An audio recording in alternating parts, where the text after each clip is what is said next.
Okay, thank you for joining everyone. So I'm assuming if you're here, you have just come from my pre-recorded workshop, which is the counselling theory and character creation workshop. So this is the live Q&A section. So I'm here to answer any questions that anyone might have. But in the meantime, I will just kind of talk to you a little bit more about the topics that I covered. And yeah, feel free to ask questions at any point. So I wanted to say, first of all, because to be honest, I can't remember if I said this in the recorded workshop. This is not intended to be prescriptive. I'm fully aware. I'm a counsellor myself, obviously, and I'm fully aware that everyone is different. You can't slot everyone into these categories and say if this happens in this person's childhood, for example, then they're definitely going to end up in this way. So that's something to bear in mind. I never intend for this to be something that sets out how people are going to end up if they experience certain things when they're younger. There's this idea in counselling called phenomenology, which basically means the unique worldview that everyone has. And I think that's worth remembering as well when you are creating your characters. Everyone is totally different. No two people can experience things in exactly the same way. They can have similar experiences, or they can have completely different experiences, despite being perhaps in the same situation or very similar situation. So that's something to bear in mind as well, is to think about your characters' experiences. Are there two characters that have been through similar things who are markedly different in how they present actually in adulthood, or are they similar? And think about your own experiences as well.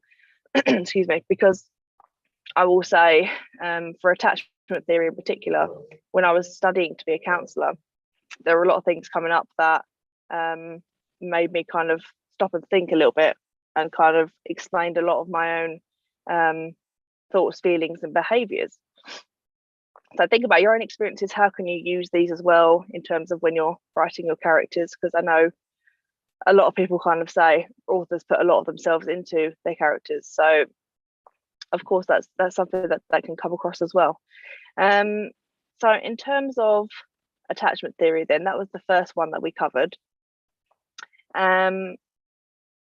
I did recommend some books in there, but I would also recommend there's the School of Life YouTube channel, has some excellent videos on a whole range of topics, but their video on attachment styles in particular I found to be enlightening. Like I said earlier, when I was training to be a counsellor and learned about attachment theory, it was really eye-opening in a lot of ways.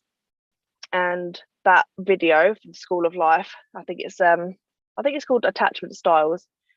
It was eerie almost, seeing the attachment styles spoken about and how the people in two different attachment styles relate to each other in terms of my own personal relationships. So I found that really interesting. There is also Psych to Go, with the number 2 videos on YouTube. They have, again, attachment styles videos, but they have a range of psychology based videos as well, which are really, really interesting if you want to learn more about these topics. And I did mention as well in my workshop, the strange situations videos can be viewed on YouTube. So that was the Ainsworth Bell strange situation study, where they were putting young babies in a room with their mother, and then a stranger was walking in, and they basically, the parent would leave, and they were studying how the child would react and putting them into one of the attachment styles categories, and that's how they came up with them. And they noticed these similar behaviors in the children. So worth watching if you want to learn more about the different attachment styles. Transactional analysis is one that is so much more complicated and layered than I covered in this workshop. So definitely worth checking out the books that I mentioned if you want to learn more about this, because it's transactional analysis is a really great one to look at if you're interested in the ways that people communicate with each other.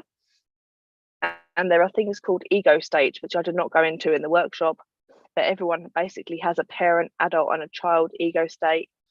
And when you're communicating with other people, you are in one of these states and they are in one of these states. So if you're, for example, in your parent and the other person's in their child, you can see how that's not necessarily going to be a healthy communication between two adults, because someone's coming from a more authoritative point of view and someone's coming from a more submissive point of view. So very interesting to learn about ego states.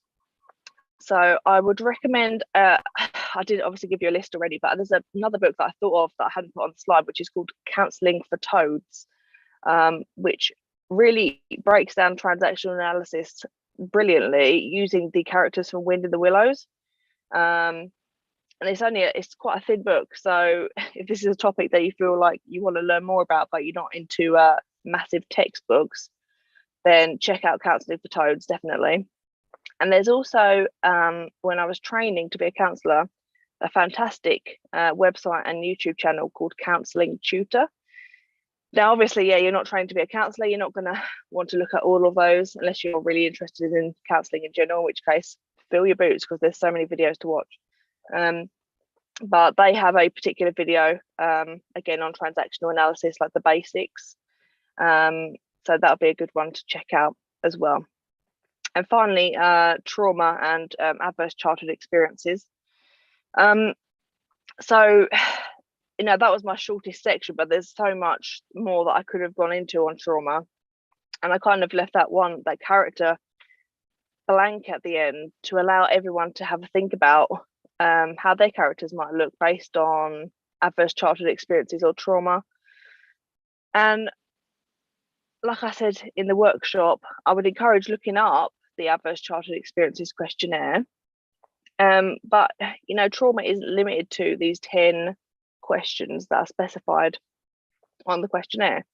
There's a psychiatrist called Gabor Mate, which is Gabormate, Gabor Mate, and he does excellent work with traumatized individuals and drug addicts. He worked in an addiction clinic. And I'm massively paraphrasing here, but he said something like trauma doesn't have to be like this outwardly obvious, abuse or neglect. It can be something as simple as a child not feeling as though their parent is meeting their emotional needs on a basic level, and that can be traumatizing for a child because children look to their parents to meet those needs, and if they're not being met, that can leave the child with long-term issues going into adulthood. So his books, which I did not put on the list, but again, highly recommend these. He's got 2 in particular that I have read, which are amazing. One's called In the Realm of Hungry Ghosts, and one is called When the Body Says No.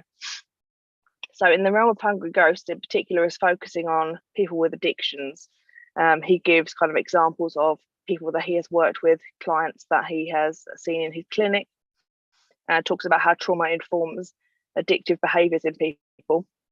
And When the Body Says No is focusing more on stress and how trauma feeds into stress and illnesses later on in life that people develop. So both incredible books that are worth checking out. And Gabor Mate also did a documentary recently, the name of which completely escapes me. I know I should have looked that up before I started this, but just Google Gabor Mate documentary. It was free to watch, and again, really worthwhile if you're interested in looking at how trauma impacts on individuals. So another person who I didn't mention in the workshop, but whose work I completely admire. So that's me waffling. I can see that there aren't any questions, so that's fine. What I'm going to say is, for anyone that maybe is watching this back at a later date, I will say you can totally free to contact me on Twitter. You can direct message me, because I love talking about these topics. I'm really passionate about counselling theory and mental health. So if you have any questions that come up, yeah, get in touch with me. My Twitter is at Lucy A McLaren with no spaces. You can also find my author website is lucyamclarenauthor.wordpress.com. And yeah, you can find I've got Instagram and Facebook, but you can find all the links on my website if you want to find them as well. And I'll wrap up here. So just to say thank you very much if you did tune into this. I hope you found this interesting and it's given you kind of ideas on how you can create your characters' backstories, how you can have these templates in terms of what they might have gone through when they were children or when they were young, and what that might look like for them as they grow up, and how they relate to other people in your story. And yeah, just to say my debut novel, Awakening, The Commune's Curse, book 1, is out in 3 weeks today, on the 1st of May. So do check that out if you're into young adult fantasy. I'd really appreciate it.